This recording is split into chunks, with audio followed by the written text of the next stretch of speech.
If you've been using the 50/30/20 budget and still feel stuck with debt, let's fix that. You can absolutely use the rule to pay off debt faster without blowing up your whole life. I'll walk through what to tweak, the Snowball versus Avalanche methods, and a simple way to choose what fits you, not just the math.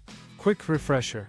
50/30/20 splits your take-home pay into 50% needs, 30% wants, and 20% savings or debt payments.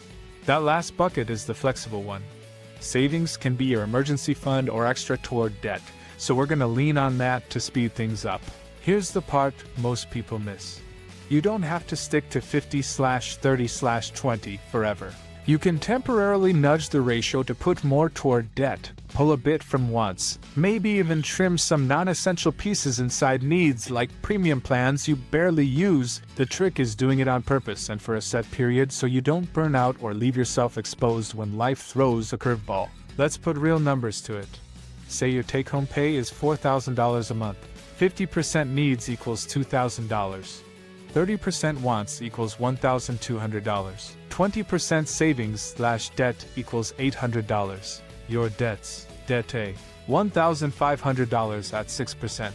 Debt B, $7,500 at 18% credit card. Debt C, $20,000 at 4% student loan.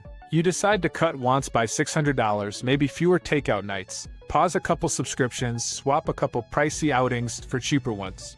Now wants drop to $600, and your savings/debt bucket jumps from $800 to $1,400.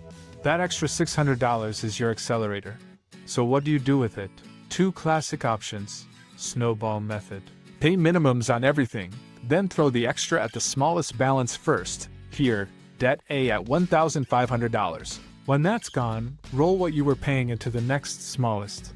Pros: quick wins, visible momentum.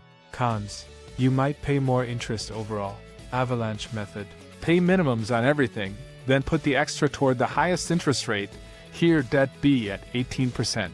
Pros: saves the most money long term. Cons: the first win can take longer if that balance is bigger. Which one should you pick? Use this step by step so it's not a guess. 1. List every debt with its balance, interest rate, and minimum payment, all of it in one place. 2. Add up your total minimum so you know your baseline. 3. Protect your safety net. Keep at least $1,000, ideally 1 month of essential expenses before you go hard on paydown.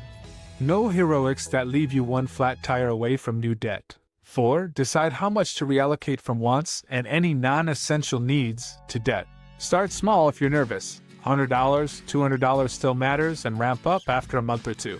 5. Choose your method. Avalanche if your top priority is minimizing interest and you're okay with slower early wins. Snowball if you need fast progress to stay consistent or have lots of small balances cluttering your brain. 6. Automated. Minimums on autopay and a separate automated extra payment aimed at your current target debt.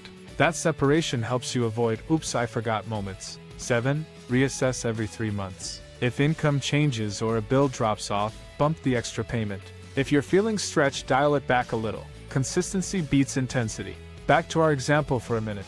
With Avalanche, that extra $600 goes straight to the 18% credit card, debt B. You'll slash interest costs and shorten your total timeline. With Snowball, you'd wipe out the $1,500 balance, debt A, first roughly 2 months, give or take minimums. Then roll that freed up payment into the next target. That quick one debt gone feeling is surprisingly powerful. And yes, motivation is a financial tool too. A few practical tips and pitfalls I've seen in real life. Don't pause your emergency fund completely. Even $25 or $50 a month keeps the habit alive while you attack debt. If a debt has a very low rate, think 3-5%, and you have access to a good retirement match or long-term investing, consider a split. Most to debt, some to retirement. It's not all or nothing. Call your lenders. Ask for a lower rate, a hardship plan, or to remove a fee. Small reductions compound over months. Consolidation or refinancing can help, but only if it lowers your rate and you don't add new debt on top. Track your progress visually. A simple chart on the fridge or a debt tracking app gives you that little dopamine hit to keep going. Alright, quick action plan you can do today. List your debts with rates and minimums. Decide your emergency fund floor. Trim a specific dollar amount from wants for the next 90 days, write the number down. Pick Avalanche or Snowball based on your personality, not just the spreadsheet. Set up autopay for minimums and a separate automated extra payment to the target debt. Put a calendar reminder to review in 3 months. If this helped, drop a comment with which method you're going with and what you're reallocating this month, $50, $200, whatever. And if you want more straight-to-the-point money tips like this, tap like and subscribe so this kind of content actually shows up for you. Summary. Use the 50/30/20 rule as a base, then temporarily shift part of wants into extra debt payments while keeping a basic emergency fund. Choose Avalanche to save the most interest or Snowball for faster wins. Automate everything and reassess every 3 months. The combination of a clear method, a set dollar amount, and automation is what makes the payoff stick.